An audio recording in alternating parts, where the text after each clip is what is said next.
ಶನಿ ಅಮಾವಾಸ್ಯೆ ದಿನ ನಿಮ್ಮ ರಾಶಿಗನುಸಾರ ಈ ಕೆಲಸ ಮಾಡಿದರೆ ಹೆಜ್ಜೆ ಹೆಜ್ಜೆಗೂ ಯಶಸ್ಸು. ಜ್ಯೋತಿಷ್ಯ ಶಾಸ್ತ್ರದ ಪ್ರಕಾರ ಶನಿವಾರದ ದಿನ ಅಮಾವಾಸ್ಯೆ ಬಂದರೆ ಅದನ್ನು ಶನಿ ಅಮಾವಾಸ್ಯೆ ಎಂದು ಕರೆಯಲಾಗುತ್ತಿದೆ. ಈ ದಿನ ಕೆಲವು ಉಪಾಯಗಳನ್ನು ಮಾಡುವುದರಿಂದ ನೀವು ಎಲ್ಲಾ ರೀತಿಯ ಸಮಸ್ಯೆಗಳಿಂದ ಮುಕ್ತಿಯನ್ನು ಪಡೆಯಬಹುದಾಗಿದೆ. ಶನಿವಾರದಂದು ಯಾವಾಗ ಅಮಾವಾಸ್ಯೆ ಬರುವುದೋ ಅದನ್ನು ಶನಿ ಅಮಾವಾಸ್ಯೆ ಎಂದು ಕರೆಯಲಾಗುತ್ತದೆ. 2025ರ ಮಾರ್ಚ್ 28ರ ದಿನ ಸಂಜೆ 7:55ಕ್ಕೆ ಆರಂಭವಾಗಿ ಮಾರ್ಚ್ 29ರ ಸಂಜೆ 4ರಿಂದ 27ರವರೆಗೆ ಈ ಅಮಾವಾಸ್ಯೆಯ ಅವಧಿಯಿರುವುದು. ಹಾಗಾಗಿ ಮಾರ್ಚ್ 29ರಂದು ಈ ಶನಿ ಅಮಾವಾಸ್ಯೆಯನ್ನು ಆಚರಿಸಲಾಗುವುದು.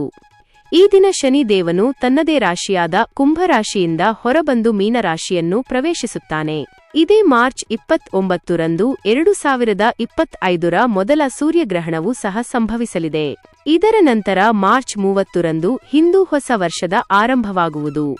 ಜ್ಯೋತಿಷ್ಯ ಶಾಸ್ತ್ರದ ಪ್ರಕಾರ ಈ ಶನಿ ಅಮಾವಾಸ್ಯೆಯ ದಿನ ಕೆಲವು ಉಪಾಯಗಳನ್ನು ಮಾಡುವುದರಿಂದ ಹಿರಿಯರ ಆಶೀರ್ವಾದ ಲಭಿಸುವುದು. ಇದರಿಂದ ಜೀವನದಲ್ಲಿ ಸುಖ ಸಮೃದ್ಧಿ ಲಭಿಸುವುದು ಎಂದು ಹೇಳಲಾಗುತ್ತದೆ. ಹಾಗಾಗಿ ಈ ಶನಿ ಅಮಾವಾಸ್ಯೆಯ ದಿನ ನಿಮ್ಮ ರಾಶಿಗೆ ಅನುಗುಣವಾಗಿ ಯಾವೆಲ್ಲ ಕೆಲಸಗಳನ್ನು ಮಾಡುವುದು ಒಳ್ಳೆಯದು. ಮೇಷರಾಶಿಗೆ ಸೇರಿದ ಜನರು ಈ ಶನಿ ಅಮಾವಾಸ್ಯೆಯ ದಿನ ಅರಳಿ ಮರದ ಕೆಳಗೆ ಸಾಸಿವೆ ಎಣ್ಣೆಯಿಂದ ದೀಪವನ್ನು ಬೆಳಗಿಸುವುದು ಉತ್ತಮ. ಇದರೊಂದಿಗೆ ಶನಿ ಚಾಲೀಸಾವನ್ನು ಪಠಿಸಬೇಕಾಗುತ್ತದೆ. ಇದರಿಂದಾಗಿ ಮೇಷರಾಶಿಗೆ ಸೇರಿದ ಜನರು ತಮ್ಮ ವೃತ್ತಿ ಜೀವನದಲ್ಲಿ ಯಶಸ್ಸನ್ನು ಪಡೆಯುವ ಸಾಧ್ಯತೆ ಹೆಚ್ಚಾಗುವುದು. ಈ ಶನಿ ಅಮಾವಾಸ್ಯೆಯ ದಿನದಂದು ವೃಷಭರಾಶಿಗೆ ಸೇರಿದ ಜನರು ಕಪ್ಪು ಉದ್ದಿನ ಬೇಳೆ ಮತ್ತು ಎಳ್ಳನ್ನು ದಾನ ಮಾಡುವುದು ಉತ್ತಮ.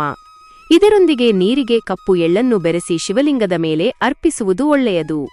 ಇದರಿಂದಾಗಿ ವೃಷಭರಾಶಿಗೆ ಸೇರಿದ ಜನರ ಆರ್ಥಿಕ ಪರಿಸ್ಥಿತಿ ಬಲಗೊಳ್ಳಬಹುದು ಮತ್ತು ಕುಟುಂಬದಲ್ಲಿ ಶಾಂತಿ ನೆಲೆಸಲಿದೆ. ಮಿಥುನ ರಾಶಿಗೆ ಸೇರಿದ ಜನರು ಈ ಶನಿ ಅಮಾವಾಸ್ಯೆಯ ದಿನ ಅಗತ್ಯವಿರುವವರಿಗೆ ಶೂ ಮತ್ತು ಚಪ್ಪಲಿಯನ್ನು ದಾನ ಮಾಡುವುದು ಉತ್ತಮ. ಇದರೊಂದಿಗೆ ಹಸುಗಳಿಗೆ ಹುಲ್ಲನ್ನು ತಿನ್ನಿಸುವುದು ಒಳ್ಳೆಯದು. ಇದರಿಂದಾಗಿ ಮಿಥುನ ರಾಶಿಗೆ ಸೇರಿದ ಜನರು ತಮ್ಮ ಕೆಲಸ ಮತ್ತು ವ್ಯಾಪಾರದಲ್ಲಿ ಸಾಕಷ್ಟು ಪ್ರಗತಿಯನ್ನು ಪಡೆಯಬಹುದಾಗಿದೆ. ಕಟಕ ರಾಶಿಗೆ ಸೇರಿದ ಜನರು ಈ ಶನಿ ಅಮಾವಾಸ್ಯೆಯ ದಿನ ಹನುಮಂತನ ದೇವಸ್ಥಾನಕ್ಕೆ ತೆರಳಿಯಲ್ಲಿ ಮಲ್ಲಿಗೆಯ ಎಣ್ಣೆಯಿಂದ ದೀಪವನ್ನು ಬೆಳಗಿಸಬೇಕು ಮತ್ತು ಶನಿದೇವನಿಗೆ ನೀಲಿ ಬಣ್ಣದ ಹೂವನ್ನು ಅರ್ಪಿಸಬೇಕಾಗುತ್ತದೆ.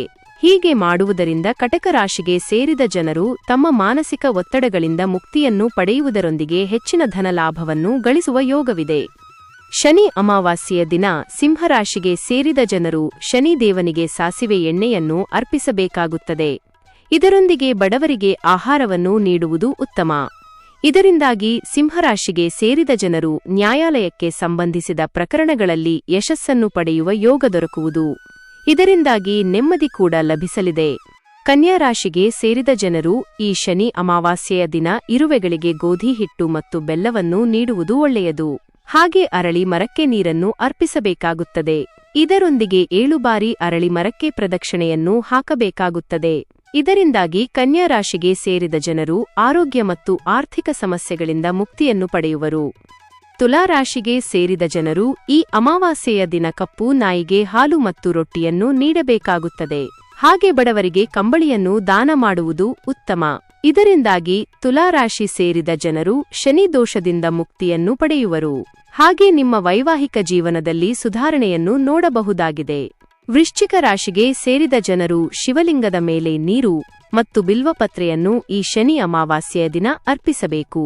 ಇದರೊಂದಿಗೆ ಶನಿ ಮಂತ್ರವಾದ ಓಂ ಶಂ ಶನೈಶ್ಚರಾಯ ನಮಃ ಈ ಮಂತ್ರವನ್ನು 108 ಬಾರಿ ಜಪಿಸಬೇಕಾಗುತ್ತದೆ. ಇದರಿಂದಾಗಿ ವೃಶ್ಚಿಕ ರಾಶಿ ಸೇರಿದ ಜನರು ತಮ್ಮ ಜೀವನದಲ್ಲಿನ ನಕಾರಾತ್ಮಕತೆಯನ್ನು ದೂರ ಮಾಡುವುದರೊಂದಿಗೆ ಮನಸ್ಸು ಶಾಂತವಾಗಿರುವುದು. ಈ ಶನಿ ಅಮಾವಾಸ್ಯೆಯ ದಿನ ಧನುರಾಶಿಗೆ ಸೇರಿದ ಜನರು ಕಬ್ಬಿಣದ ವಸ್ತು ಮತ್ತು ಕಪ್ಪು ಉದ್ದಿನಬೇಳೆಯನ್ನು ದಾನ ಮಾಡಬೇಕಾಗುತ್ತದೆ. ಇದರಿಂದಾಗಿ ಧನುರಾಶಿ ಸೇರಿದ ಜನರು ತಮ್ಮ ವೃತ್ತಿ ಜೀವನದಲ್ಲಿ ಪ್ರಗತಿಯನ್ನು ಪಡೆಯುವರು ಮತ್ತು ಅದೃಷ್ಟದ ಸಂಪೂರ್ಣ ಬೆಂಬಲ ದೊರಕಲಿದೆ.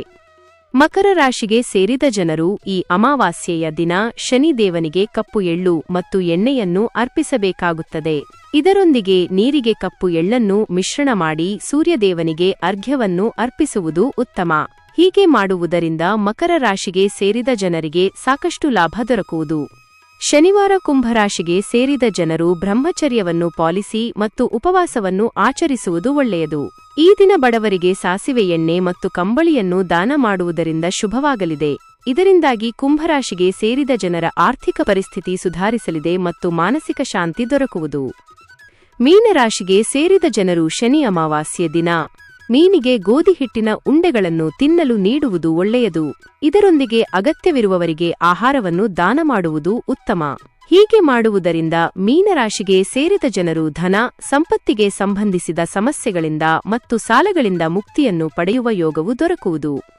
ವೀಕ್ಷಕರೇ, ಈ ಮಾಹಿತಿ ಇಷ್ಟವಾದಲ್ಲಿ ವಿಡಿಯೋವನ್ನು ಲೈಕ್ ಮಾಡಿ, ಚಾನೆಲ್ ಸಬ್ಸ್ಕ್ರೈಬ್ ಮಾಡಿ. ಕೇಳಿದ್ದಕ್ಕಾಗಿ ಧನ್ಯವಾದಗಳು. Thank you for watching.